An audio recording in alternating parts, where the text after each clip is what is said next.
Hello students. Last class में बेटा मैंने आपको फ्यूचर परफेक्ट टेंस समझाया था और उसकी डेफिनेशन भी करवाई थी। फ्यूचर परफेक्ट टेंस क्या होता है? फ्यूचर का कोई भी कंप्लीटेड एक्शन, है ना, कोई भी कंप्लीटेड एक्शन जो फ्यूचर में हो गया हो, means a completed action which will occur in the future. वह कंप्लीटेड एक्शन, पूरा किया गया कार्य जो फ्यूचर में होगा, कंप्लीट अभी होगा, किया जा चुका होगा। आगे बेटा फ्यूचर परफेक्ट टेंस की पहचान मैंने आपको बताई दी थी, चुका होगा, चुकी होंगी, आ होगा, ई होगी। अफर्मेटिव और नेगेटिव सेंटेंस भी हो गए थे। आज हम इंटैरोगेटिव और नेगेटिव इंटैरोगेटिव सेंटेंसेस करेंगे, इसके प्रश्नवाचक वाक्य। ओके, तो इंटैरोगेटिव सेंटेंसेस बेटा आप अपनी स्क्रीन पे देखेंगे। यहाँ पे हमने रूल मेंशन किया हुआ है। रूल आपका विल आएगा पहले रूल में, इंटैरोगेटिव में, जबकि इसकी हेल्पिंग वर्ब विल हैव होती है, बट हम ओनली विल आगे लिखेंगे, हैव सब्जेक्ट के बाद आएगा। Okay, will plus subject plus have, verb की थर्ड फॉर्म एंड ऑब्जेक्ट, और लास्ट में आपका क्वेश्चन मार्क हो गया। ठीक है बेटा, ये चीज़ आपको क्लियर हुई? तो मैंने यहाँ पे एग्जाम्पल दिए हुए हैं सेंटेंस के इंटैरोगेटिव के। फर्स्ट है वह जापान गया होगा।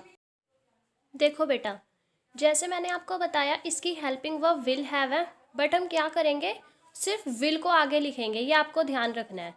और हैव के जस्ट बाद वर्ब की थर्ड फॉर्म आएगी, मीन्स विल के बाद हम पहले सब्जेक्ट लिखेंगे। जैसे हमारा सब्जेक्ट है ही, है ना, तो वह के लिए हमने ही लगा दिया, विल के बाद विल ही, देन हैव, फिर आएगा जाना, जाने को बेटा गो बोलते हैं, और गो की थर्ड फॉर्म होती है गोन, जो हमने यहाँ पे लिखी हुई है।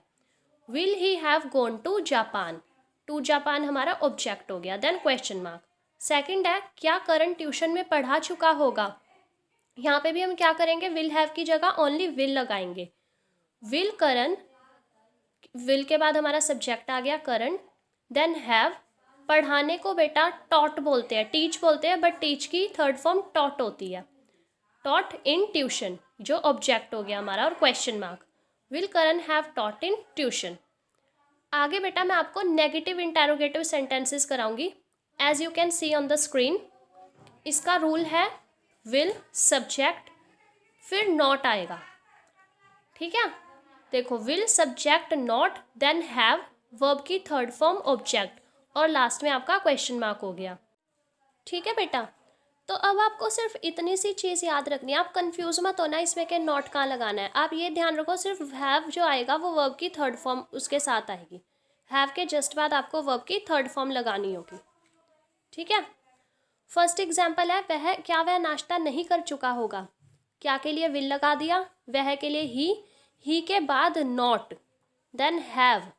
नाश्ता करने के लिए हम टेकन वर्ड लगाएंगे, टेक लगाते हैं, थर्ड फॉर्म टेकन ब्रेकफास्ट, जो आपका ऑब्जेक्ट है। Will he not have taken breakfast. Second है क्या अमित ने फूल नहीं तोड़े होंगे। क्या के लिए विल लगाया, ठीक है, अमित हमारा सब्जेक्ट हो गया, will Amit not have plucked the flower, तोड़ने को प्लक बोलते हैं बेटा, और उसकी थर्ड फॉर्म प्लक्ड हो गई, will Amit not have plucked the flower. दोनों के दोनों सेंटेंसेस में आपने देखा हमने हैव के जस्ट बाद ही अपनी वर्ब लगाई है, ये चीज़ आपको ध्यान रखनी है ओनली। ओके, जब हैव के बाद थर्ड फॉर्म आ जाएगी तो ऑब्वियसली हम हैव से पहले नॉट लगा देंगे। ये हो गए आपके negative interrogative sentences. Now practice work, and practice work में एज यूजुअली आपको 10 सेंटेंसेस हैं दिए गए, 5 आपके नेगेटिव इंटैरोगेटिव सेंटेंसेस हैं एंड 5 हैं negative interrogative sentences. I hope बेटा आप इन्हें अच्छे से ट्रांसलेट कर लेंगे और आपको कोई भी प्रॉब्लम फेस नहीं करनी पड़ेगी। फिर भी आपको प्रॉब्लम हो तो आप एक और बार वीडियो वॉच कर लेना। Okay, thanks for watching students.